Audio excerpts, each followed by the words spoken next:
नमस्कार। आज हमारे सामने स्रोत है inspiration from the village engineer से एक अंश।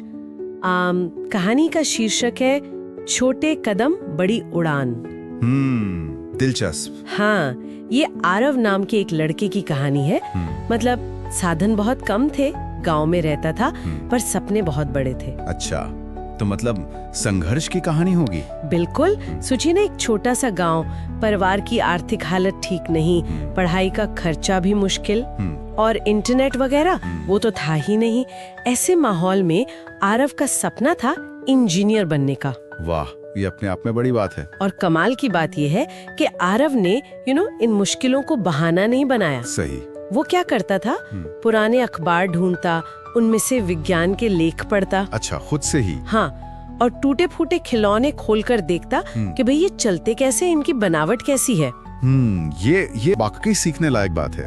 मतलब वो बच्चा जब दूसरे खेल रहे होते थे तब वो इनमें लगा रहता था। बिल्कुल। उसने दिखाया कि ज्ञान पाने के लिए हमेशा क्या कहते हैं, महंगे साधन या फॉर्मल पढ़ाई ही जरूरी नहीं है। सही कहा। उसकी अपनी जिज्ञासा, उसकी लगन, उसी ने रास्ते बना दिए। जो भी चीजें थी उसी से सीख लिया। सही, ये उसकी अंदरूनी ताकत दिखाता है ना?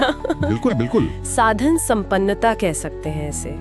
रिसोर्सफुलनेस। हाँ, फिर कहानी में एक मोड़ आता है। गांव में एक सरकारी कैंप लगता है। ओके। और एक अधिकारी आते हैं, बच्चों से पूछते हैं, भाई तुम लोग बड़े होके क्या बनोगे? अब जहाँ शायद बाकी बच्चे थोड़ा झिझक रहे होंगे, आरव पूरे कॉन्फिडेंस से कहता है। क्या कहता है? मैं इंजीनियर बनूंगा और गांव के लिए कुछ नया करूंगा। अरे वाह, मतलब सिर्फ सपना नहीं बल्कि एक इरादा, और वो भी इतने आत्मविश्वास से। हाँ, सिर्फ सपना देखना नहीं, उसे इतने यकीन के साथ एक अजनबी अधिकारी के सामने कहना, ये उसके इरादे की मजबूती दिखाता है। और यही चीज उस अधिकारी को इम्प्रेस कर लेती है। उसकी आंखों की चमक, उसका वो दृढ़ निश्चय, ये दिखाता है कि जब आप अपने लक्ष्य को लेकर इतने क्लियर और पक्के होते हैं ना, तो आप दूसरों को भी इंस्पायर कर सकते हैं। हाँ, शायद मदद के लिए भी राजी कर सकते हैं। बिल्कुल, जैसा यहाँ हुआ। सही कहा। तो वो अधिकारी उसकी पढ़ाई का खर्चा उठाने का वादा कर देते हैं। ये तो बहुत बड़ा मौका था उसके लिए। हाँ, और आरव ने इसे जाया नहीं जाने दिया। उसने दिन रात एक कर दिया, खूब मेहनत की और इंजीनियरिंग की परीक्षा पास कर ली। देखिए, यहाँ पर वो बात आती है कि मेहनत और सही समय पर मिली मदद, दोनों का संगम। हाँ, अवसर मिला, लेकिन उसने उस अवसर की इज्जत रखी, जिम्मेदारी समझी। ये सिर्फ किस्मत नहीं थी। सही, अवसर को पहचानना और उसका सही इस्तेमाल करना। बिल्कुल। फिर वो शहर गया, पढ़ाई पूरी की और एक कामयाब इंजीनियर बना।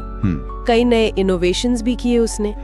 लेकिन कहानी यहाँ खत्म नहीं होती। कुछ साल बाद वो वापस अपने गांव लौटता है। अच्छा, ये महत्वपूर्ण है, उसका गांव लौटना। हाँ, क्योंकि अक्सर क्या होता है, सफलता मिलने पर लोग अपनी जड़ों से, अपने समुदाय से शायद थोड़ा दूर हो जाते हैं। सही बात है। लेकिन आरव का वापस आना दिखाता है कि उसका वो शुरू का इरादा कितना पक्का था। गांव के लिए कुछ नया करूंगा। ये सफलता को समुदाय से जोड़ने का एक बेहतरीन उदाहरण है। और लौटकर उसने सिर्फ बातें नहीं की, उसने काम किया। क्या किया उसने? गांव में एक सोलर लाइट प्रोजेक्ट शुरू किया। इससे हर घर में रोशनी पहुंची। अरे वाह। तो जो बचपन का सपना था ना, उसे उसने सच कर दिखाया। सिर्फ अपनी कामयाबी नहीं, बल्कि पूरे समुदाय के लिए कुछ किया। तो मतलब जो छोटे कदम उसने पुराने अखबारों और टूटे खिलौनों से शुरू किए थे, हाँ, वो वाकई एक बड़ी उड़ान में बदल गए। बिल्कुल। इस कहानी का जो सार है ना, वो स्रोत में बहुत खूबसूरती से बताया गया है। क्या? कि अगर इरादे मजबूत हों और मेहनत सच्ची हो, तो कोई भी मंजिल दूर नहीं होती। आरव की कहानी तो इसका जीता जागता सबूत है। हाँ, बिल्कुल सही। छोटे गांव से निकले छोटे कदम भी बड़ी उड़ान भर सकते हैं। सही कहा।